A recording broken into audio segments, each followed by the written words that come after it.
When told that their mothers had chosen which puzzles to work on, they performed much more poorly, with one child even exclaiming incredulously, "You asked my mother?"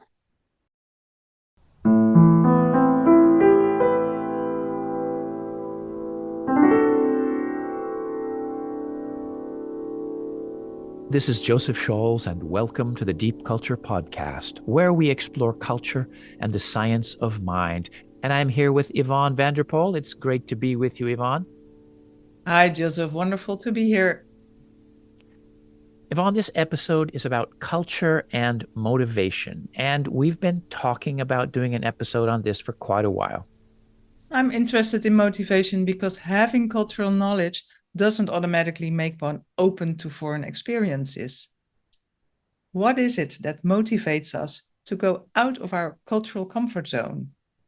Also, we both wanted to talk again about an article that we've mentioned before, Culture and the Self, Implications for Cognition, Emotion, and Motivation by Hazel Rose Marcus and Shinobu Kitayama. Yes, it was published way back in 1991, but it's important because it changed the way many people thought about culture and the mind. For a long time, psychologists largely assumed that the mind functions the same for everyone, everywhere. But Marcus and Kitayama said this isn't true. They showed that culture affects fundamental aspects of brain function, cognition, emotion, and motivation, why we do what we do. We've talked about culture and emotion in episode 29. Also, we've often talked about culture and cognition, but we haven't explored culture and motivation yet. Well, we use the word motivation all the time, so it's easy to feel like we understand it. I think the common sense idea is that motivation is like a basic human drive we have inside of us. So maybe it seems that it should be the same everywhere. It shouldn't depend on culture. So the article argues that culture shapes how people experience motivation because culture shapes our experience of the self, our relation to those around us. So in this episode, we'll dig into the topic of motivation and culture, and we'll see that from the brain-mind perspective, motivation is not a thing that we have. It's a relationship between an organism and the environment. And that brings us to part one, the dog and the sausage.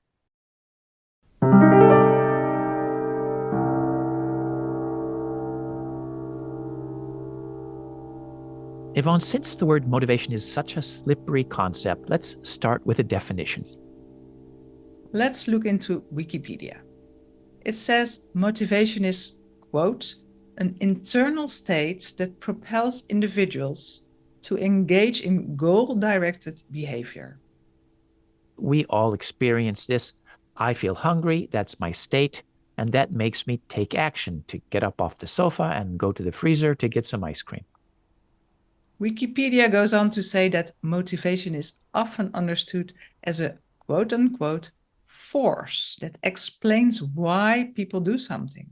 This is why in English we talk about having or not having motivation, or finding or losing motivation. It's experienced as a thing we have, almost like a fuel that makes our engine go. But what fascinates me is that this feeling of motivation as a thing inside us, as a fuel or as a switch you can turn on or off. It's not the only way to think about or experience motivation. In fact, you are more likely to experience motivation this way if you were raised in a more individualist society. And we'll definitely get back to that, but let's first get a bit deeper into the definition of motivation. Well, motivation is, quote, a complex phenomenon and its precise definition is disputed. And that's because there are many ways to talk about or look at motivation. For example, you might hear about extrinsic motivation when you want to get a reward versus intrinsic motivation when an activity is rewarding for itself. And you can talk about conscious motivation versus unconscious motivation. It's easy to get lost in the details, but one thing we can say is that from the brain-mind perspective, motivation is not a thing that's inside of us. No, it's more accurate to say that motivation is a relationship between an organism and the environment. My friend and colleague Gabriela Schmidt says, if I have a sausage that my dog wants to eat, is that intrinsic or extrinsic? Is it inside the dog or outside the dog? And the point is that motivation, the desire to eat the sausage, depends on the state of the organism, the dog's hunger, and the state of the environment, the sausage in front of the dog. Also, our inner self is shaped by the environment we grow up in. For example, the foods you grew up with will motivate you to eat certain dishes and not others, and the values you internalize growing up will shape the kind of person you want to be. Your environment shapes your motivation.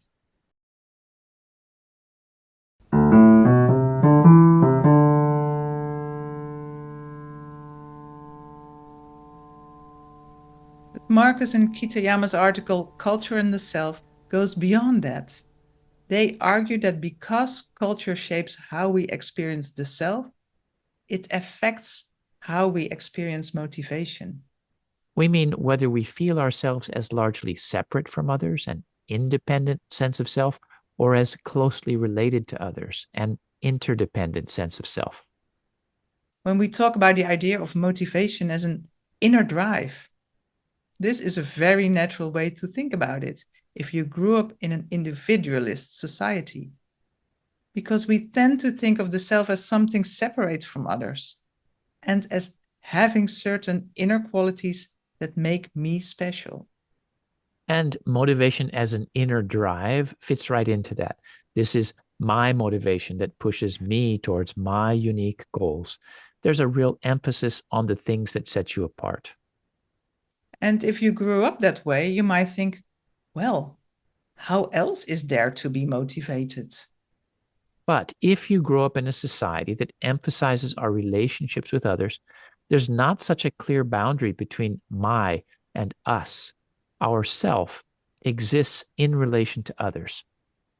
So, one very simple way to say it is that independent motivation asks the question, what is best for me? Whereas interdependent motivation asks, what is best for us? And this reminds me of a story that Ishita Rai told in episode 13.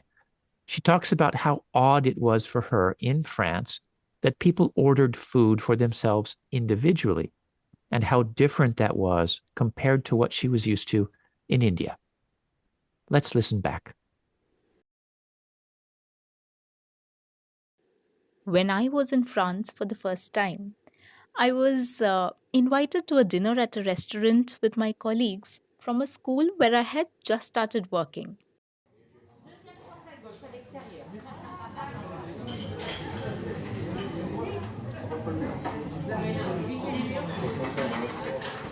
When we started ordering, I realized everyone ordered only for themselves. Everyone had made their decision quite quickly and were all waiting for me to decide what I wanted. My mind froze. Back in India, ordering food is a significant part of the evening in and by itself, especially with people you are only getting to know. Actually, it's a slow, patient process of finding out what the others really want to eat, deciding who can share what with whom, how much food will be enough, and so on. It reflects how deep down you put others' preferences ahead of your own when taking decisions. On that evening with my French colleagues, everyone knew exactly what they wanted and were also very clear in expressing it. In a way, looking after one's own interest is also a way of ensuring that everyone in the group has what he or she prefers. But from where I was looking on that day, voicing my choice out loud felt selfish.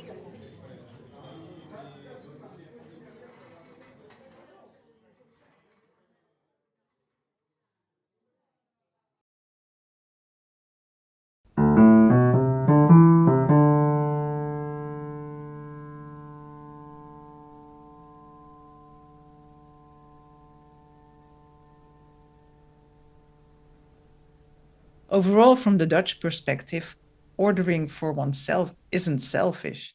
It's a way to make sure that everyone's needs get met. And I think it's the same from the American perspective. I can also imagine an American asking, well, if you're always thinking about everyone else's needs, then your needs are never met. In fact, the logic is that other people are paying attention to your needs. So you don't need to constantly be asserting yourself and trying to stand out. Independent motivation assumes that if I do what's best for me, I'll have something to give to others. Whereas interdependent motivation assumes that if we all do what's best for us, then my individual needs will be met. You could also say that independent motivation is about what makes me proud, whereas interdependent motivation is about what makes us proud. And that brings us to part 2. You asked my mother?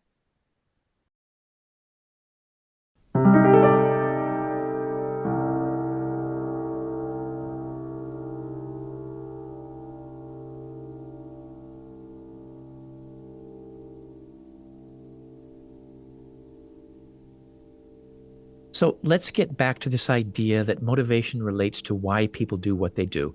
There's very interesting research by Sheena Iyengar, a professor at Columbia Business School, which measured the impact of cultural values on motivation in children in the US. She had a group of Anglo-American and Asian American children do word puzzles. Under one set of conditions, children were allowed to choose which puzzles they wanted to do. Under another set of conditions, children were told that their mothers had chosen the puzzles for them to do. You may guess that Anglo-American children were more highly motivated when they chose the puzzles themselves. And that's true. They completed 3 times as many. When told that their mothers had chosen which puzzles to work on, they performed much more poorly, with one child even exclaiming incredulously, "You asked my mother?" But the Asian American children were different. When they chose which puzzle to solve, they scored nearly as high as the Anglo-American children.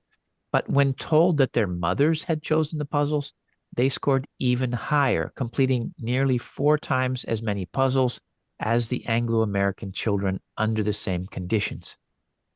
Iyengar argues that the Asian American children identify more closely with their parents. They don't see themselves as existing separately and in opposition to them, but rather as being intimately connected to them. In other words, their motivation is interdependent. I really like the term pro-social motivation because that captures the idea that motivation doesn't have to simply be about getting something for yourself. Well, I think we should also step back and recognize that both independent motivation and interdependent motivation can have downsides. Because, of course, there can be conflict between deciding yourself and going along with others. And this is something that was experienced by Liu, our new team member here on the podcast. Let's take a listen.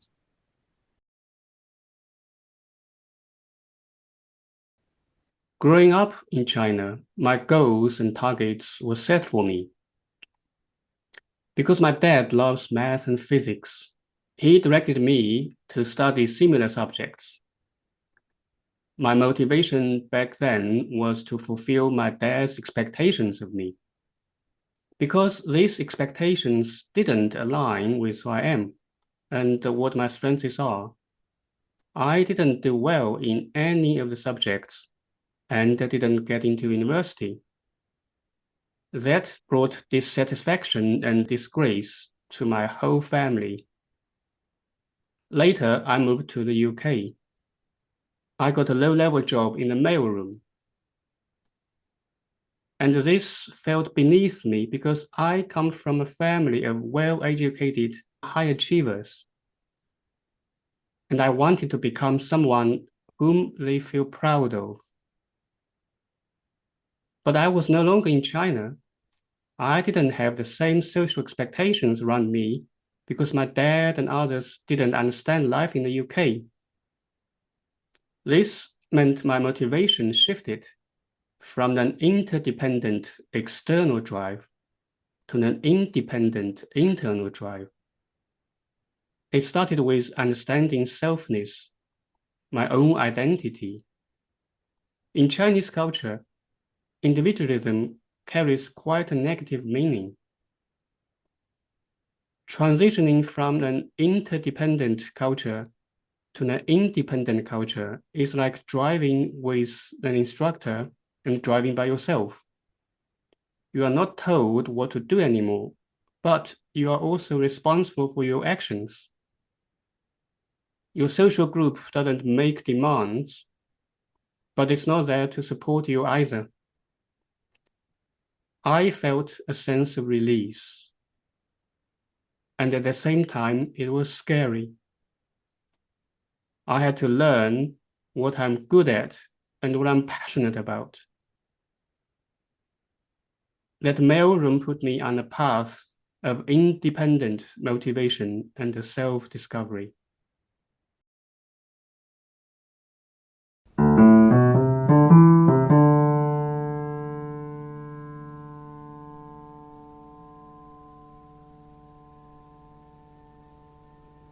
I love Liu's story, and he has come a long, long way from that mailroom. He has advanced degrees, he has worked all over the world doing development work, and he's an intercultural coach and trainer. Welcome, Liu. You know, Liu's story resonates with anyone who has had to go against social expectations or perhaps doesn't fit in or is misunderstood. And this is a pitfall of interdependent motivation. You may face great pressure to do what others think is best, regardless of what's right for you. And this can lead to terrible suffering for individuals in communities with strict moral codes. Someone who wants, for example, to marry outside their community, whose sexual orientation is condemned, or perhaps where women are expected to limit themselves to certain roles. There are pitfalls to independent motivation as well, this idea of making it on your own when our success or failure is left up to us, perhaps without much community or support. It's easy to feel inadequate because we own both our successes and failures. If I'm not living the dream, as they say, there must be something wrong with me. From what I understand, Joseph, in the United States, people talk about deaths of despair and an epidemic of loneliness. Yes, it's true. American society focuses heavily on the individual and the need to set yourself apart. At the same time, traditional community bonds are weakening. In one study done by Peter Sterling and Michael Platt at the University of Pennsylvania, the researchers argue that the high number of deaths by suicide and drug overdose in the US are related to the fact that Americans are living increasingly isolated lives with few of the social bonds that are typical in more collectivist communities. In contrast, interdependent motivation comes from having a strong sense of connection to others. Everyone is in this together. So where does this leave us? I think we should say that we've been talking about independent and interdependent motivation as though they contradict each other. But that's not necessarily true. And I think one example of this is the story that podcast team member Emre7 told in episode 38. He talked about his motivation to learn English and travel. Let's listen back. In my family, exotic things like English and foreign countries were something far away. That was like a dream for me. But I had someone pointing the way. My father's brother, my Uncle Erdal. Uncle Erdal commanded great respect in my family. He was a successful banker. He was the first person in our family to get a BA, an advanced education in English language and literature. I aspired to follow in his footsteps. I wanted to be just like him. I did well in school And I was so proud when I would hear a family member say, he will be as successful as his uncle. All this reached new heights when I heard that my uncle had gone abroad to Hungary for a holiday with friends. The story of his trip was recounted over and over by different family members, which only strengthened my resolve to pursue the same path. And I did. I graduated from Samsun Anadolu Lisesi, his high school. I got my BA from Hacettepe University, the same as him, and from the same department, English Language and Literature. English was an entry point into new worlds.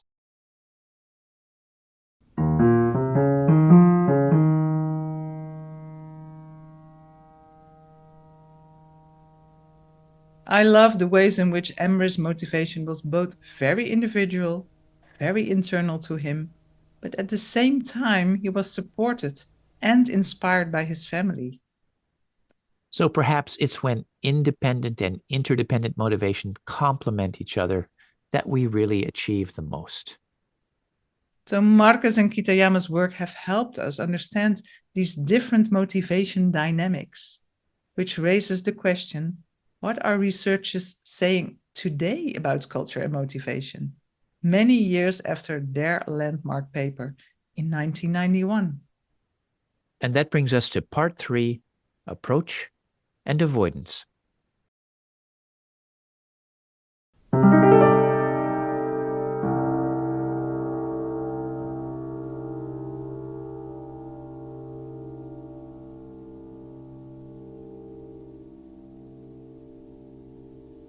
Let's start by saying that Marcus and Kitayama's work nowadays is widely accepted in social and cognitive psychology and cultural neuroscience.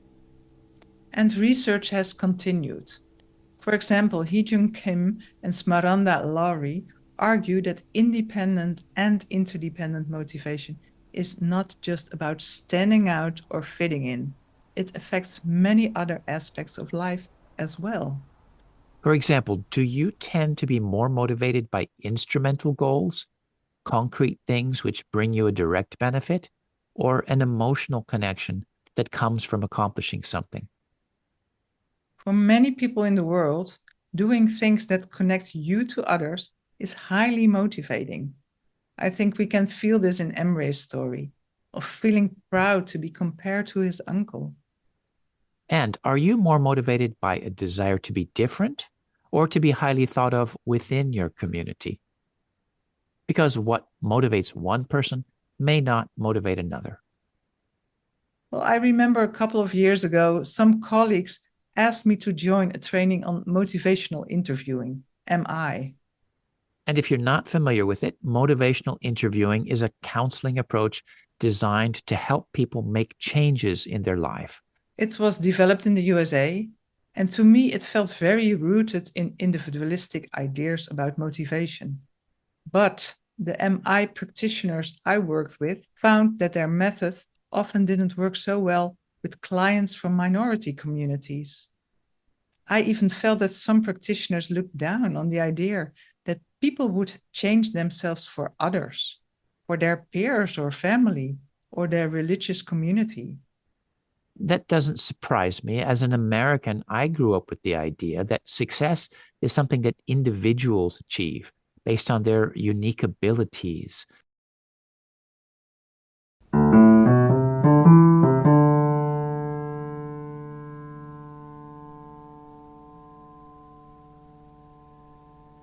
And there's something else that I came across when we were preparing for this episode. These differences in motivation can even make a difference for global issues, such as a desire to take action on the environment. Using data from the World Values Survey, researchers found that in countries high in individualism, pro-environmental beliefs motivated support for pro-environmental action, an inner motivation, whereas in countries high in collectivism, pro-environmental social norms predicted pro-environmental action. So, for example, where I live in Tokyo, My neighbors are very conscientious about separating their trash into multiple categories. And I think the fact that everyone does it is a very strong motivator. It's seen as a collective good and less as a personal stance towards the environment. I think there's one other insight from brain mind sciences that is super important for cultural bridge people, and that's the difference between approach and avoidance motivation. And this gets a bit technical, but the brain has two competing motivational systems. Approach motivation regulates behavior that seeks a positive reward, whereas avoidance motivation regulates behavior that seeks to get away from or avoid negative consequences. I think of this as a kind of positive motivation. I want that. And negative motivation. Keep me away from that. So these two motivational systems, approach motivation and avoidance motivation, operate independently, which is why we can want to pet our neighbor's dog, but be afraid of it at the same time. This is important for cultural bridge people because in more collectivist communities, avoidance can be a strong motivator. You are motivated not to embarrass your family, for example, or not to stand out too much.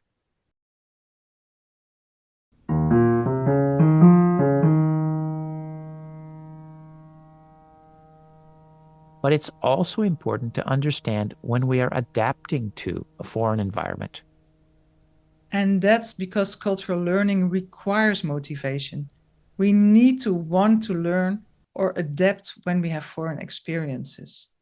I find some people have quite a strong resistance to learning about cultural difference. And so cultural learning requires managing both of our motivational systems. Our approach motivation may be activated when we feel curious about the differences we find. It makes us want to adapt and try new things. But our avoidance motivation can be activated when we resist the difference that we find. And we talked about resistance in episode 14. And the key point here is that resistance is a natural part of cultural learning. We all resist difference to some degree or another. We make ethnocentric judgments, we dislike the food, whatever. But if we can become aware of our own resistance, we can manage it better. And we may also have mixed motivations when having foreign experiences.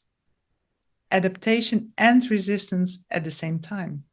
We like the food, but not the people, or vice versa. And this brings us back to the idea that motivation is not something we have inside of us. It's an interaction between us and our environment. That's also one of the main conclusions from the recent research by Kim and Laurie.